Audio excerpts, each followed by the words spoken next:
السلام عليكم ورحمة الله وبركاته.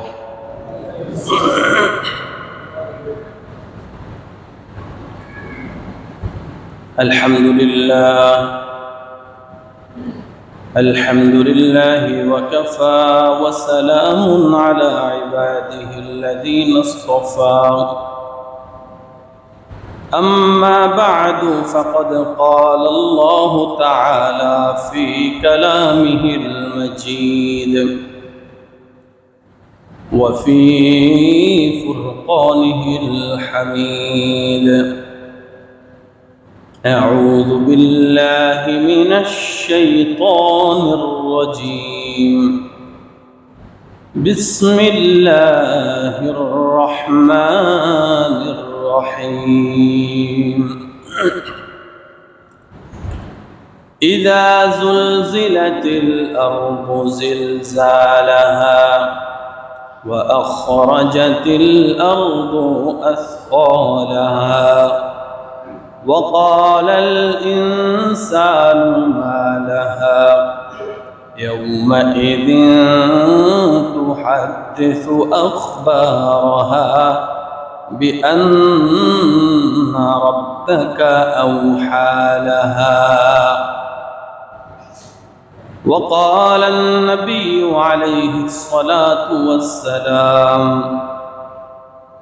أكثروا ذكر هازم اللذات، أو كما قال عليه الصلاة والسلام.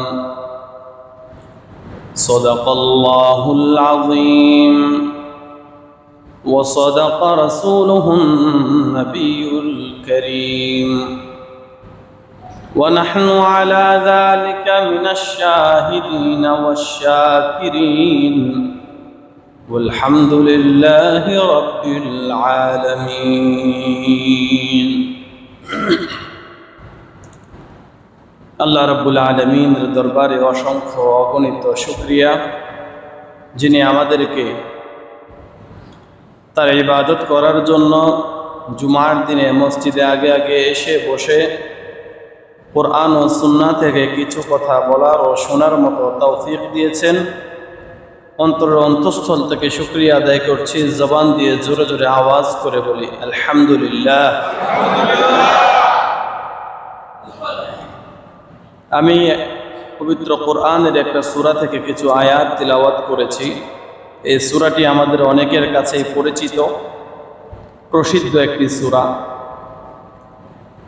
সূরাতুজ জিলজাল বা সূরাতুজ জালজালাহ।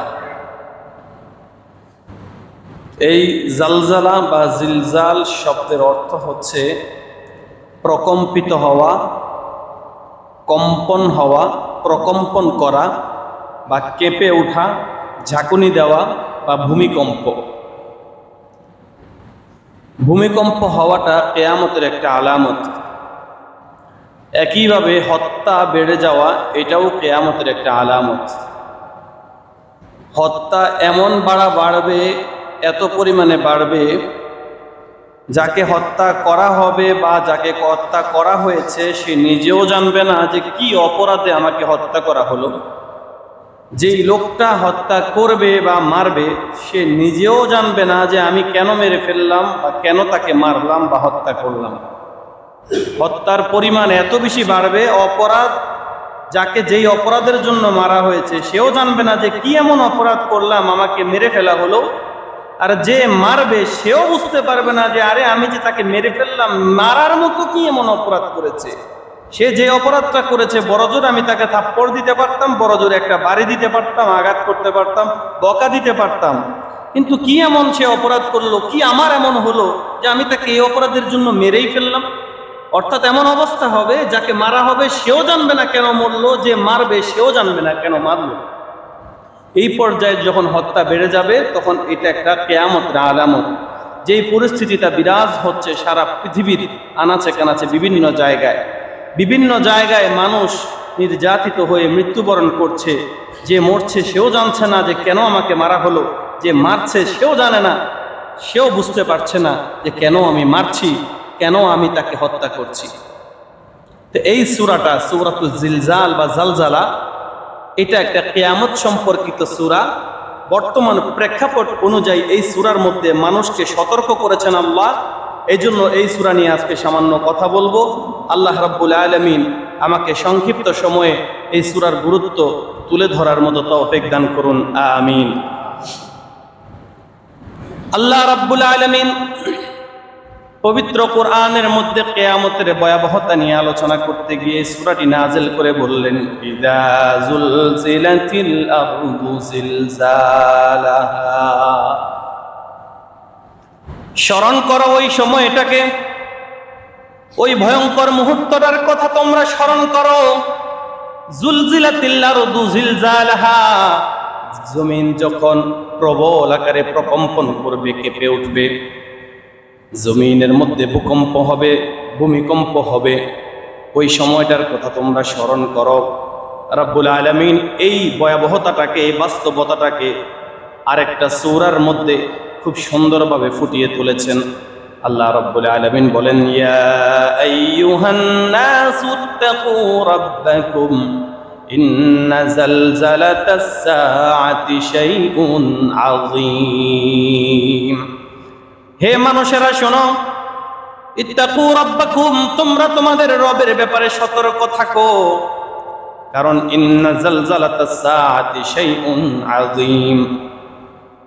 কিয়ামতের ময়দানে, কিয়ামতের মুহূর্তটা এত ভয়ঙ্কর হবে, এত মারাত্মক অবস্থা হবে, এত বিভীষিকাময় মুহূর্ত হবে। এই অবস্থাটা হবে শাইউন আযীম, মহান, ভয়ঙ্কর, মারাত্মক অবস্থা হবে সেই দিন। তোমরা সেই অবস্থার ব্যাপারে বড় সতর্ক থাকো। সেই দিনের অবস্থাটা হবে কেমন? ইয়াউমা তারাউনাহা তাযহালু কুল্লু মুরদিআতিন আম্মা আরদাআত। অবস্থাটা এতটাই ভয়াবহ হবে, পরিস্থিতি এতটাই বিকট হবে, এতটাই ভয়ঙ্কর হবে, তোমরা দেখতে পাবে সেদিন একজন দুধ পানকারিনী মা তার সন্তানকে দুধ খাওয়ানোর কথাও ভুলে যাবে। দুগ্ধ শিশু যার আছে, যেই মায়ের একটা কোলের শিশু আছে, ওই মা পৃথিবীর সব কিছু বলতে পারে, তার কোলের শিশুর দুধ খাওয়ার কথা বলতে পারে না। কিন্তু কিয়ামতের ভয়াবহতাটা, ওই মুহূর্তটা এতটাই ভয়ঙ্কর হবে, একজন দুগ্ধ দানকারিনী মা তার শিশুকে দুধ পান করানোর কথাটা পর্যন্ত ভুলে যাবে। ইয়াউমা তারাউনাহা তাযহালু কুল্লু মুরদিআতিন আম্মা আরদাআত। প্রত্যেক দুগ্ধদানকারিনী মা তাদের সন্তানকে দুধ খাওয়ানোর কথা পর্যন্ত ভুলে যাবে। পরিস্থিতি হবে এত ভয়ঙ্কর। শুধু তাই নয়, ওয়াতাদউ কুল্লু যাতি হামলিন হামলাহা, যে প্রত্যেকটা মা যাদের গর্ভের মধ্যে সন্তান ছিল, গর্ভধারিণী মা যারা গর্ভবতী ছিল, ওই গর্ভবতী মায়েদের গর্ভটা এত তাড়াতাড়ি গর্ভপাত হয়ে যাবে, ওই পরিস্থিতির কারণে টের পর্যন্ত পাবে না। ওয়াতাদউ কুল্লু যাতি হামলিন হামলাহা, তাদউ মানে রেখে দিবে, মানে ফেলে দিবে, অর্থাৎ গর্ভপাত হয়ে যাবে। গর্ভবতী মায়েদের গর্ভপাত হয়ে যাবে ওই দিনের ওই ভয়ঙ্কর পরিস্থিতির কারণে। নিজের যে যন্ত্রণা, ব্যথা বেদনা, সে টের পর্যন্ত পাবে না। যে যন্ত্রণায় ছটফট করে মায়েদের অবস্থা খুবই খারাপ হয়, সেই যন্ত্রণার কথা পর্যন্ত সেই দিনের পরিস্থিতির কারণে ভুলে যাবে। গর্ভবতী মায়েদের গর্ভপাত হয়ে যাবে। তবে ভেবে দেখুন সেই দিনের পরিস্থিতিটা কত ভয়ানক হবে। আল্লাহ রাব্বুল আলামিন আরো বলছেন, ওয়াতারান নাসা সুকারা ওয়ামা হুম বিসুকারা ওয়ালাকিন্না আযাবাল্লাহি শাদীদ। তোমাদের কাছে সেদিন মনে হবে, মানুষগুলো মনে হয় মাতাল হয়ে গেছে, মাতালের মতো মাতলামি করছে। তোমরা তো মনে করবে মনে হয় এরা মাতাল। আল্লাহ রাব্বুল আলামিন বলছে, না না না, ওয়ামা হুম বিসুকারা, তারা মাতাল নয়, কিন্তু আল্লাহ রাব্বুল আলামিনের আযাবের কারণে, ভূমিকম্পের যন্ত্রণার কারণে, এই ভয়াবহ পরিস্থিতির কারণে তারা এক একজন ভয়ে ভীত হয়ে তারা এমনভাবে কাজকর্ম করতে থাকবে, দেখতে মনে হবে যেন তারা মাতাল, আসলে তারা কিন্তু কেউ মাতাল নয়, বরং আল্লাহ রাব্বুল আলামিনের আযাবটাই বড় কঠিন এবং ভয়ঙ্কর। ওয়ামা হুম বিসুকারা ওয়ালাকিন্না আযাবাল্লাহি শাদীদ। আল্লাহর আযাব হবে অত্যন্ত কঠিন। এই কঠিন আযাবের কারণে মানুষের মধ্যে মাতলামের ভাব দেখা যাবে। ওই কঠিন আযাব দেখে গর্ভবতী মায়েদের গর্ভপাত হয়ে যাবে। ওই কঠিন আযাব দেখার কারণে একজন দুধ পানকারিণী মা তার সন্তানের কথা পর্যন্ত বলে যাবে। সেই কঠিন পরিস্থিতির ব্যাপারে তোমরা সতর্ক থাকো, যেইভাবে সেইভাবে চলাফেরা করো না, আল্লাহর ব্যাপারে সতর্ক হও, এখন থেকেই নিজের জীবনকে সুন্দর করো।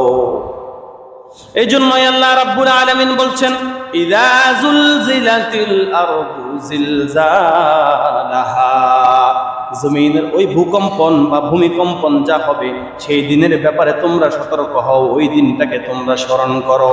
কারণ সেই দিনের ভূমিটা এত বেশি প্রকম্পিত হবে, এত বেশি ঝাঁকুনি দেবে, ঝাঁকুনি দেওয়ার ফলে তার ভিতরে যা কিছু ছিল সব কিছুকে উগড়ে দিয়ে তোমাদের সামনে ঢেলে দেবে।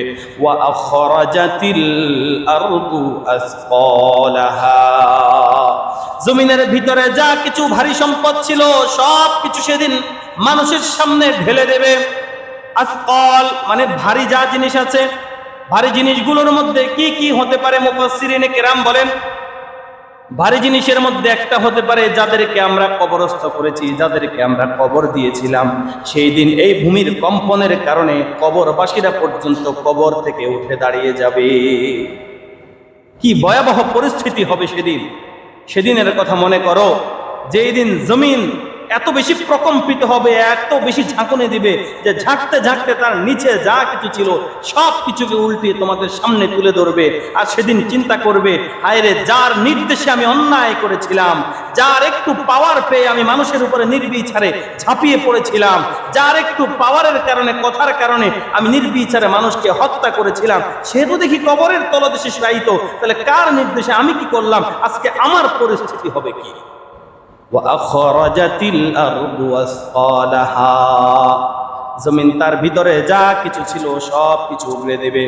শুধু তাই নয়, মুফাসসিরিনে কেরাম বলেন, এই যে ভারী জিনিস বা জমিনের ভিতরের জিনিস উগড়ে দিবে সেটা কি কি হতে পারে?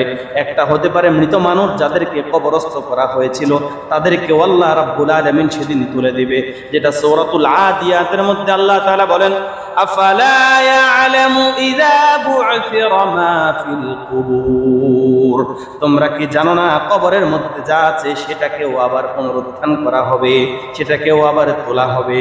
তাহলে এইখান থেকে ইঙ্গিত পাওয়া যায় কবরকে সেদিন যে আমাদের সামনে আনা হবে, সেই কথাটারও ইঙ্গিত পাওয়া যায়।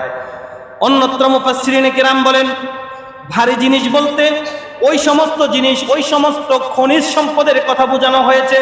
স্বর্ণ, রূপা, মণিমুক্তা, দামি দামি সম্পদ যেগুলোর জন্য মানুষ খুনাখুনি করে, সেই জিনিসগুলো সেই দিন জমিন প্রকম্পিত হয়ে জমিনের মধ্যে ঢেলে দিবে। মানুষ সেই সম্পদগুলোকে দেখবে, স্বর্ণ দেখা যাবে যে পাহাড়ে পাহাড়ে স্বর্ণ পড়ে আছে, রূপা পড়ে আছে, খনিজ সম্পদ পড়ে আছে, আর আফসোস করে বলবে, হায় হায়, এই সম্পদের জন্য কত না খুন করেছি, এই সম্পদের জন্য কত ফিতনা করেছি, কত মানুষের মনে কষ্ট দিয়েছি, কত জুলুম করেছি, আর এই সম্পদ এখন জমিনের উপরে পড়ে আছে, এর কোনো ভ্যালু নাই। এই ভ্যালুলেস জিনিসের জন্য আমার মূল্যবান জীবনটাকে ধ্বংস করে দিলাম, হায় আফসোস। এই জন্য আল্লাহ বলেন, ওয়া আখরাজাতিল আরদু আসফালাহা, জমিন তার দামি দামি সম্পদগুলো, ভারী ভারী সম্পদগুলো সেই দিন প্রকম্পিত হয়ে কাঁপতে কাঁপতে ঝাঁকুনি দিতে দিতে নিচ থেকে উপরের দিকে উগড়ে ধরবে। মুফাসসিরিনে কেরাম আরেকটা মত দিয়ে বলেন, সেই দিনের ভারী জিনিস প্রদর্শন করা বলতে এটাও হতে পারে মানুষের যে গোপনে করা পাপগুলো অথবা গোপনে করা আমলগুলো সেই দিন জমিন প্রকাশ করে দেবে। মানুষ দেখতে পাবে, হায় হায়, আমি তো এতদিন পর্যন্ত গোপনে গুনাহ করার কারণে মানুষ আমার গুনাহগুলো দেখতে পায় নাই, আমাকে মানুষ অনুসরণ করে চলেছে।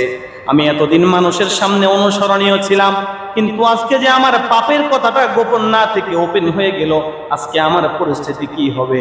এই যদি হয় অবস্থা, তাহলে আমার না জানি আখিরাতের কি হবে।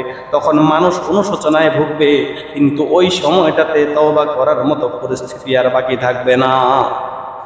সেই দিন মানুষ ভাবতে থাকবে, হায় হায়, কেন আমি সেই দিনে অন্যায় করলাম? ওই দিন যদি আমি এই অন্যায় না করতাম, আজকে আমার অনুশোচনায় পড়া লাগতো না, আজকে আমার আফসোস করা লাগতো না। হায় হায়, আমি যদি সেই দিন খারাপ কাজটা না করতাম, হায় হায়, ওই দিন যদি আমি আরেকটু ভালো কাজ করতাম, হায় হায়, ওই দিন যদি আমার স্বার্থের কথা না ভেবে সেই দিন একটু ইনসাফের কথা ভাবতাম। এরকম ভাবে মানুষ ভাববে, কারণ জমিন সেই দিন যা কিছু আছে সব কিছু আমাদের সামনে তুলে ধরবে। ওয়া আখরাজাতিল আরদু আসকালাহা। জমিনের এই ভয়াবহ অবস্থা দেখে মানুষজন এগুলো যখন স্বচক্ষে দেখবে, আশ্চর্য হয়ে তখন বলতে থাকবে, ওয়া ক্বালাল ইনসানু মা লাহা। এই জমিনের কি হলো? কেন জমিন তার কবরবাসীদেরকে এভাবে উপরের দিকে তুলে দিল? জমিনের কি হলো?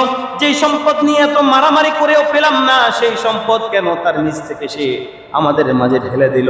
জমিনের কি হলো? এতদিন পর্যন্ত যে গুনাহগুলো গোপন রেখেছে, সেই গুনাহগুলো কেন আজকে প্রকাশ করে দিচ্ছে? এইভাবে আফসোস করবে আর বলবে, হায় হায়। ইনসান সেদিন বলতে থাকবে, মালাহা, এই জমিনের কি হলো? জমিনের কি হলো? আল্লাহ রাব্বুল আলামিন বলেন, জমিনের কিছুই হয় নাই। কিন্তু আল্লাহ রাব্বুল আলামিন জমিনকে নির্দেশ দিলেন, ও জমিন, তুমি অনেক দিন ধৈর্য ধারণ করেছো, তুমি তো আমার কাছে অনেক আগেই অনুমতি চেয়েছিলে। হে আল্লাহ, আমাকে অনুমতি দেন। আপনার নাফরমান বান্দা যারা আপনার দেয়া রিজিক ভক্ষণ করার পরেও আপনার নাফরমানি করে, আপনার জমিনের মধ্যে ফাসাদ সৃষ্টি করে, জমিনের মধ্যে রক্তপাত করে, আমাদেরকে একটু অনুমতি দেন। হে আল্লাহ, আপনার এই নাফরমান বান্দাকে আমার ভিতরে ঢুকিয়ে চাপ দিয়ে আমি শেষ করে দেই। আল্লাহ রাব্বুল আলামিন অনুমতি দেয় নাই। আল্লাহ রাব্বুল আলামিন বলেন, এতদিন পর্যন্ত জমিন অনুমতি পায় নাই বিদায় চুপ ছিল, অন্যথায় তোমার এই পাপ কিন্তু জমিনও দেখেছে, জমিনও শুধু অনুমতি চেয়েছে। আল্লাহ রাব্বুল আলামিন যদি একটু অনুমতি দিত, অনেক আগেই তোমাকে জমিন তার পেটের মধ্যে নিয়ে চাপ দিয়ে শেষ করে ফেলতে পারত। আল্লাহ বলেন, আজকে আর দেরি নয়, বরং আল্লাহ রাব্বুল আলামিন জমিনকে নির্দেশ দিয়েছে, ও জমিন, তোমার মাঝে যা যা এতদিন পর্যন্ত তুমি লুকিয়ে রেখেছিলে সব কিছু উপড়ে দাও, সব কিছু বমি করে দাও। মানুষ দেখো কে কার আচরণ দিয়ে কতটা সম্মান পাওয়ার যোগ্য, আর কে তার আমলের কারণে কতটা নিকৃষ্ট। ইয়াউমাইযিন তুহাদ্দিসু আখবারাহা। জমিন সেই দিন তার ভিতরে লুকিয়ে রাখা সমস্ত খবরগুলো মানুষকে জানিয়ে দিবে। আখবার মানে হলো খবরের বহুবচন। আখবার, যত প্রকারের খবর আছে জমিন কিন্তু সব কিছু এতদিন পর্যন্ত পর্যবেক্ষণ করেছে। জমিনের কোন কোনায় বসে বসে কি কি ষড়যন্ত্র করা হয়েছিল, কি কি সিদ্ধান্ত নেওয়া হয়েছিল, কি কি জুলুমের কথা আঁকা হয়েছিল, কিভাবে ম্যাপ করা হয়েছিল, কোন কোন ষড়যন্ত্র কিভাবে করা হয়েছিল, জমিন সব কিছু এতদিন দেখেছে। শুধুমাত্র রবের নির্দেশের অপেক্ষায় ছিল। জমিন এতদিন নিশ্চুপ ছিল। জমিন কিছু কাউকে বুঝতে দেয় নাই, প্রকাশ করে নাই। কেননা নবীজি দোয়া করেছিলেন, হে আল্লাহ, আমার উম্মতরা গুনাহ করলে মানুষের সামনে সেটা প্রকাশ করে দিয়েন না। এই দোয়ার বরকতে, আল্লাহর নির্দেশের কারণে জমিন এতদিন চুপ ছিল। কিন্তু আর কতকাল চুপ থাকবে জমিন, যখন দেখা যাচ্ছে ফিতনা ফাসাদ এত পরিমাণ বেড়ে গেছে যে আল্লাহ রাব্বুল আলামিন নির্দেশ দিতে বাধ্য হলেন, ও জমিন, আর নয়, এবার তোমার মাঝে লুকিয়ে রাখা সমস্ত গোপন গুনাহগুলো মানুষের সামনে ওপেন করে দাও। তারা বুঝুক তারা যে কতটা নিকৃষ্ট মানুষ হিসেবে মানুষের কাছে তারা সম্মান পাওয়া তো দূরে থাক, ঘৃণা ছাড়া তাদের জন্য মানুষের অন্তরে যে আর কিছু থাকার মতো বাকি রইল না। ও জমিন, তুমি মানুষকে সেটা বুঝিয়ে দাও। ইয়াউমাইযিন তুহাদ্দিসু আখবারাহা বিআন্না রাব্বাকা আওহা লাহা। জমিন সেদিন তার ভিতরে লুকিয়ে রাখা সমস্ত খবরগুলো মানুষের সামনে প্রকাশ করে দেবে। কারণ বিআন্না রাব্বাকা, তোমার রব, আওহা, ওহী পাঠিয়েছে, লাহা, জমিনের জন্য। অর্থাৎ জমিনের প্রতি নির্দেশ দেওয়া হয়েছে, ও জমিন, আর লুকিয়ে রাখার দরকার নাই, অনেক সহ্য করেছো, আমি আল্লাহ নির্দেশ দিলাম, এবার পাপীদের পাপাচারের কথা মানুষের সামনে উন্মুক্ত করে দাও। আল্লাহ রাব্বুল আলামিন সেই কথাটাকেই স্মরণ করিয়ে বলছেন, শোনো, ওই ভয়ঙ্কর মুহূর্তটার কথা স্মরণ করে এখন থেকেই তোমরা ভালো হয়ে যাও। কারণ সেই দিন যখন তোমাদের গুনাহগুলো উন্মুক্ত হবে, কারো সামনে মুখ দেখানোর মতো অবস্থা তোমাদের থাকবে না। যাদের কথায় যাদের নির্দেশে আজ পাপাচারে লিপ্ত হচ্ছ তাদের অবস্থাও কিন্তু ভালো হবে না। সুতরাং তাদের অবস্থায় যদি ভালো না থাকে, যাদের নির্দেশে তোমরা করছো তোমাদের অবস্থাটা কেমন ভয়াবহ হবে বুঝে নাও, জেনে নাও, এখন থেকে নিজেরাই শিক্ষা গ্রহণ করে ভালো হয়ে যাও। সেই দিন আল্লাহ রাব্বুল আলামিন বলেন, ইয়াউমাইযিন ইয়াসদুরুন নাসু আশতাতা লিইউরাউ আমালাহুম। মানুষগুলোকে দলে দলে আলাদা করা হবে, অনেকগুলো দল হবে। এক এক দলের মধ্যে যে লোক থাকবে সেখানে ক্যাপশন দেয়া থাকবে এগুলো চোরের দল। আরেকটা দল থাকবে আলাদাভাবে, সেগুলোর মধ্যে লেখা থাকবে ডাকাতের দল। আলাদা দল থাকবে, সেগুলোর মধ্যে ক্যাপশন দেয়া থাকবে দর্শনকারীদের দল। আরেকটা দল থাকবে যাদের দলের মধ্যে ক্যাপশন দেয়া থাকবে মানুষের উপরে অত্যাচারকারীর দল। এইরকম ভাবে যারা অপরাধ করেছে, অন্যায় করেছে, অন্যায়কারী, অবিচারকারী, জুলুমকারী যারা জালেম ছিল, প্রত্যেকের জুলুম অনুযায়ী আলাদা আলাদা দল করা হবে। প্রত্যেক দলের মধ্যেই ক্যাপশন দেয়া থাকবে যেন প্রত্যেকেই এদেরকে দেখলেই বুঝতে পারে এরা কোন দলের লোক। এরা কি জেনাকারীর লোক, এরা কি ধর্ষণকারী লোক, এরা কি চুরি করা লোক, নাকি এরা ডাকাতি করা লোক, নাকি এরা রাহাজারি করা লোক, মানুষের উপরে নির্বিচারে গুলি করা লোক, নাকি কোন শ্রেণীর লোক। আল্লাহ রাব্বুল আলামিন সেদিন আলাদা আলাদা করে সবাইকে তুলবে। ইয়াউমাইযিন ইয়াসদুরুন নাসু আশতাতা। আশতাতা মানে হলো সাতটা, অর্থাৎ বিভিন্ন দলে দলে আলাদা আলাদা করে সেই দিন মানুষকে দলে দলে তোলা হবে। সেই দিন একা একা আলাদা করে নিজের অপরাধের জন্য উঠবে, কোন দলের সাথে উঠবে না। অর্থাৎ যেই যার নির্দেশ পেয়ে করেছিল সে তার পাওয়ার নিয়ে উঠবে এমন হবে না, বরং নিজে একা একা থাকবে। যদিও প্রত্যেকেই অপরাধী হবে, কিন্তু নিজের নফসি নফসি করতে করতে কুল পাবে না। আশপাশে কারো কাছ থেকে বলবে, ভাই সেই দিন আপনার কথা শুনে আপনার নির্দেশেই তো আমি মাঠে নেমেছিলাম, আজকে আমাকে বাঁচান, সেই সুযোগ সেদিন থাকবে না। সবাই নিজের কথা চিন্তা করবে, হায় হায় কার কথা শুনে অন্যায় করলাম, আজ দেখি আমি ছাড়া আমার পক্ষে দাঁড়ানোর মতো আর কোনো লোক নাই। ইয়াউমাইযিন ইয়াসদুরুন নাসু আশতাতা। মানুষকে সেই দিন দলে দলে আলাদা করে উত্থান করা হবে। লিইউরাউ আমালাহুম। প্রত্যেকে যেন তাদের আমলগুলো সম্পর্কে জানতে পারে, বুঝতে পারে। নিজে দেখলেই যেন বুঝতে পারে আমি কোন অপরাধের ক্যাটাগরিতে আছি, কোন কোন অপরাধ করেছি। যে যেই অপরাধ করেছে ওই অপরাধ অনুযায়ী অপরাধীদের ক্যাপশন দেয়া শিরোনামে তাদেরকে একসাথ করা হবে। ইয়াউমাইযিন ইয়াসদুরুন নাসু আশতাতা লিইউরাউ আমালাহুম। মানুষগুলোকে দলে দলে বিভক্ত করে আলাদা করে পুনরুত্থান করা হবে এবং প্রত্যেকে জানবে তারা কি কি আমল করেছিল। সেই দিন শুধু হাত কামড়াবে, আফসোস করবে আর বলবে, ইয়া লাইতানি কুনতু তুরাবা। হায় আজকে যদি আমি মাটি হয়ে যেতাম, হায় আজকে যদি আমি মাটি হয়ে যেতাম, আমার কোনো হিসেব নিকাশ হতো না। কেন আমি এই অন্যায় করলাম, কেন আমি অবিচার করলাম। সেই দিন শুধু আফসোস করবে আর বলবে, ইয়া লাইতানি কুনতু তুরাবা। সেদিন আফসোস করে বলবে, ইয়া ওয়াইলাতা লাইতানি লাম আত্তাখিয ফুলানান খলিলা। হায় আফসোস, দুনিয়ায় চলার পথে যদি ওই লোকটাকে আমার বন্ধু বানাতাম, আর যদি ওই লোক যাকে আমি নিয়ে চলেছি তাকে আমি বন্ধু না বানাতাম, তাহলে আমার কত ভালো হতো। ওই লোকের সাথে আমি বন্ধুত্ব করে চলার কারণে, ওই লোককে আমার নেতা বানানোর কারণে আজকে আমার এই অবস্থা।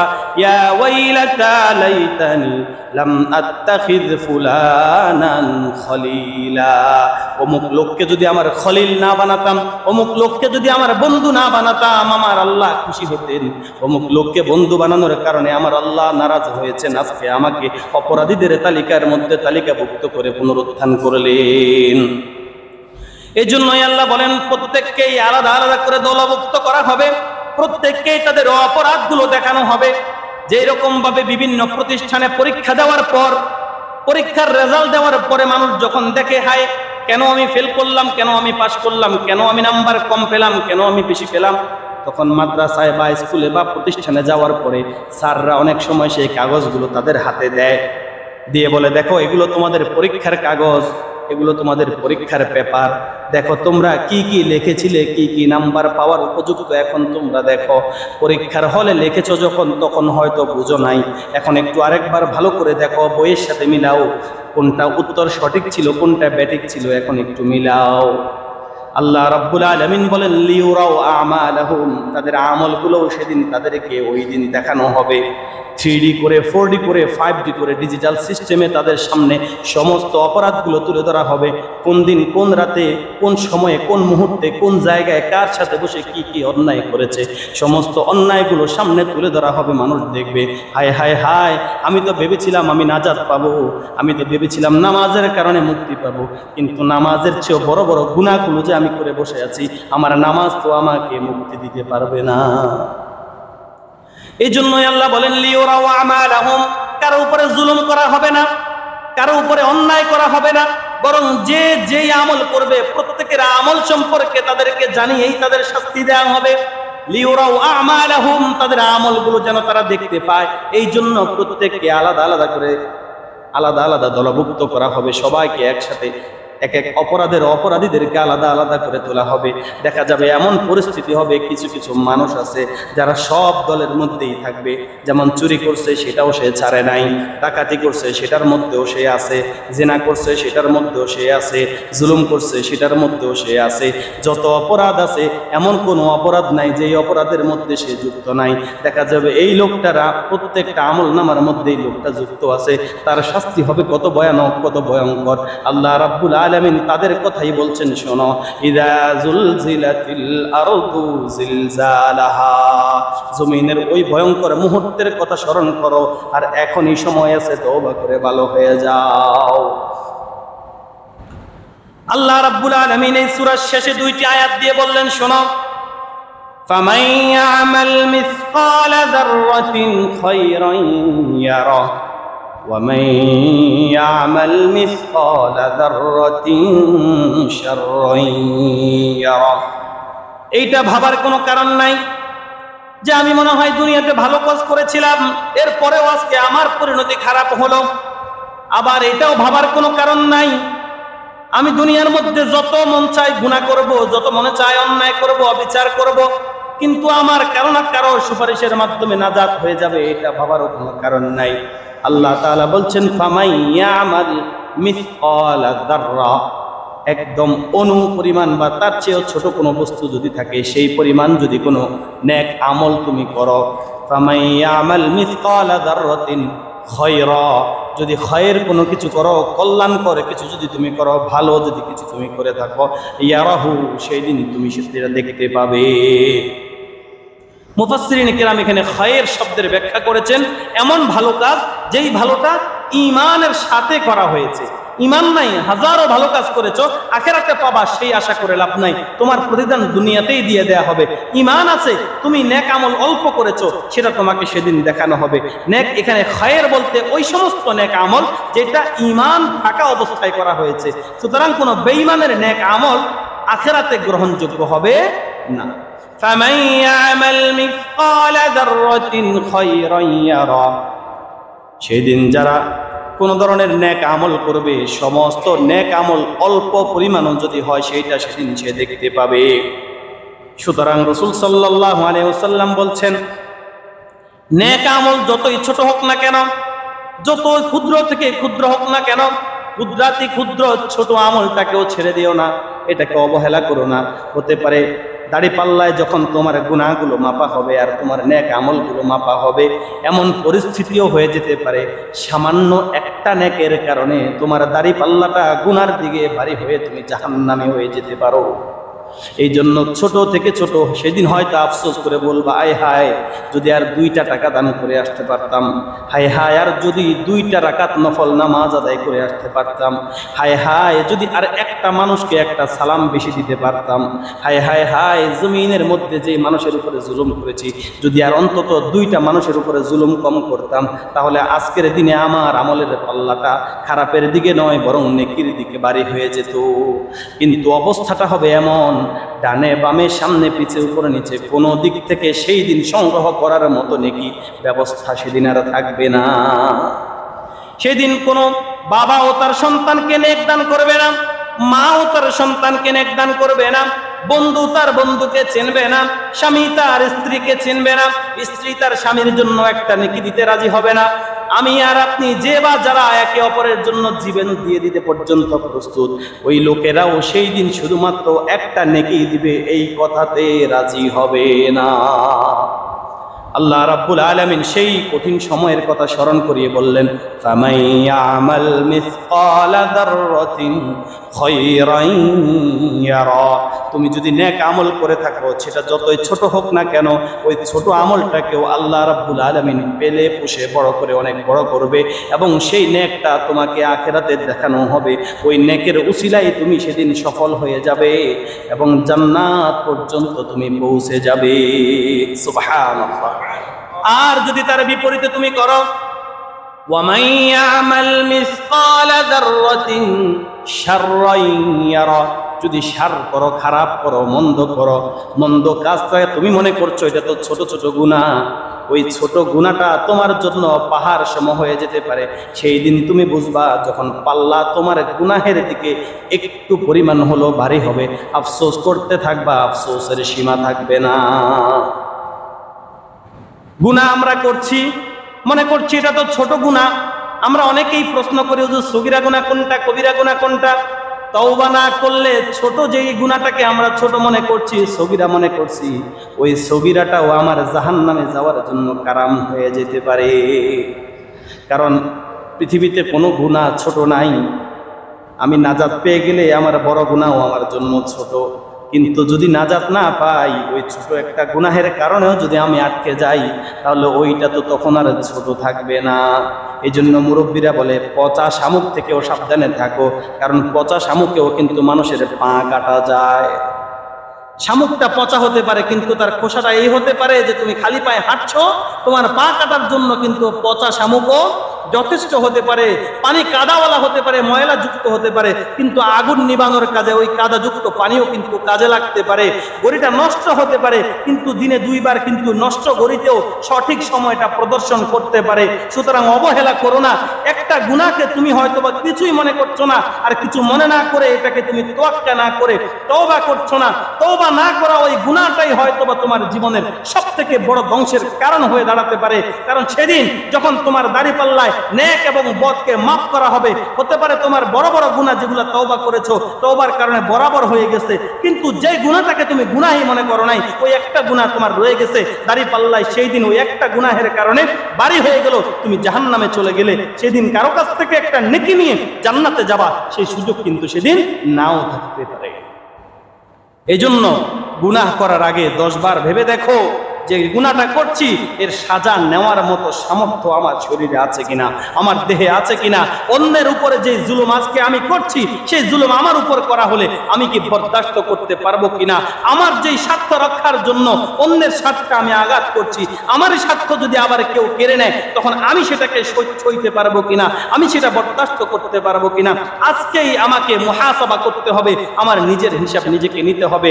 আমি কি নেকের দিকে বেশি এগিয়ে গেলাম, না আমি বদের দিকে বেশি এগিয়ে গেলাম। আমার দাড়িপাল্লা যদি আমাকে দিয়ে বলা হয়, তুমি তোমার নেক আমল এবং বদ আমল তুমি মাপো, তুমি মেপে তুমি বলো তুমি কি জান্নাতে যাওয়ার উপযুক্ত নাকি জাহান্নামের, আমি যেন বুক ফুলিয়ে বলতে পারি, রব আপনার অনুমতি ক্রমে, আপনার রহমতে আমি এটুকু আশা রাখতে পারি, আমার আমলের কারণে ইনশাআল্লাহ হে আল্লাহ আমি জান্নাতে যাইতে পারবো। এইরকম অন্তত আত্মবিশ্বাস যেন নিজেদের প্রতি অন্তত নিজেদের থাকে, এই পরিমাণ আমল অন্তত নিজেরা করো। কারণ তুমি নেক আমল করলে সেটাও যেমন দেখতে পাবা, সেটার যেমন প্রতিদান পাবা, একইভাবে মন্দ কাজ করে কারো উপরে জুলুম করে মুক্তি পাবা এই আশা করার সুযোগ নাই, সেটারও তুমি সমপরিমাণ শাস্তি অবশ্যই অবশ্যই পাবে। আজকে হতে পারে দুনিয়ার সম্পদ দিয়ে তুমি সেটা পরিশোধ করতে পারবা, আখিরাতে কোনো সম্পদ দিয়ে সম্পদের ঋণ পরিশোধের সুযোগ থাকবে না। সেদিন তোমার নেক আমলগুলো দিয়ে কিন্তু তোমার ওই জুলুমের যেই ঋণগুলো আছে, জুলুমের ঋণগুলো কিন্তু সেদিন তোমার নেক আমল দিয়ে পরিশোধ করতে হবে। এই পরিমাণ আমল কি তোমার আছে কিনা, যে আমল থেকে ঋণ পরিশোধের পরেও তোমার পাল্লাটা ভারী হবে, তবে তুমি করো। আর যদি মনে করো যে না এত পরিমাণ নেক তো আমি করি নাই, তবে এখনই সাবধান হও, এখনই তওবা করে ফিরে আসো, এখনই অনুশোচিত হও, এখনই অনুশোচনা করে নিজেকে নিজে রবের দিকে ফিরাও যে হে আল্লাহ না বুঝে অনেক অন্যায় করেছি, অবিচার করেছি, গুনাহ করে ফেলেছি সীমাহীন, হে আল্লাহ তওবা করছি, গুনাহগুলো মাফ করে দিন আর আমাকে জান্নাতের পথে চলার তৌফিক দান করে দিন। তাহলে এই সূরার মূল শিক্ষা হলো মান ইয়ামাল মিসকালা যাররাতিন খায়রা ইয়ারা ওয়া মান ইয়ামাল মিসকালা যাররাতিন শাররা ইয়ারা, যে ভালো করবে সে ভালোটার প্রতিদান পাবে এবং দেখতে পাবে, যে মন্দ করবে সে মন্দের প্রতিদান পাবে, দেখতে পাবে। ভয়াবহ পরিস্থিতি হবে, কঠিন ভয়ানক পরিস্থিতি হবে, সেই পরিস্থিতিতে যদি নিজেকে নিজে রক্ষা করতে চাও, নিজেকে যদি সেই পরিস্থিতি থেকে হেফাজত করতে চাও, নিজেকে নিজে যদি জাহান্নাম থেকে যদি জান্নাতের দিকে নিয়ে যেতে চাও, তবে মান ইয়ামাল মিসকালা যাররাতিন খায়রান ইয়ারা এবং শাররান ইয়ারা, এই দুইটার উপরে অ্যানালাইজ করে নিজের জীবন এখনই গঠন করো কি তুমি কি কল্যাণের পথে আছো না তুমি অকল্যাণের পথে আছো, তুমি কি জান্নাতের পথে আছো না তুমি জাহান্নামের পথে আছো। সাবধান, যদি জাহান্নামের পথে থেকে থাকো, জাহান্নামের এক টুকরা আযাব সইবার মতো শক্তি রব্বুল আলামিন পুরো মানব জাতির কাউকে দেয় নাই। সাবধান, তুমি আজ যেই জুলুম অন্যের উপরে করছো, সেটা তুমি যদি শাস্তি ভোগ করতে চাও, তোমার পক্ষে সেটা সহ্য করা সম্ভব হবে না। ফিরে আসো, এখনো সময় আছে, তওবা করো মন্দের জন্য, এখনই তুমি আল্লাহর কাছে অনুতপ্ত হও, তওবার দরজা এখনো পর্যন্ত খোলা আছে। যেদিন এই তওবার দরজা বন্ধ হয়ে যাবে, জমিনের মধ্যে ভূকম্পন শুরু হয়ে যাবে, জমিন যখন ভূকম্পিত হয়ে প্রকম্পিত হয়ে নিজের সব কিছু উগড়ে দিবে, সেদিন হাজারো তওবা করবে, তওবা সেদিন আর কবুল হবে না। তাই তওবা কবুল হওয়ার যে লিমিটেশন আছে, যে সময় আছে, যে সময়সীমা আছে, সেই সময়ের মধ্যেই তওবা করে ফিরে আসো। আল্লাহ রাব্বুল আলামিন এই সূরাতুল জিলজাল থেকে শিক্ষা গ্রহণ করে আমাদেরকে বদ আমল ছেড়ে দিয়ে নেক আমলের প্রতি আমাদেরকে আগ্রহী হওয়ার তৌফিক দান করুন। আমিন। ওয়া আখিরু দাওয়ানা আনিল হামদুলিল্লাহি রাব্বিল আলামিন।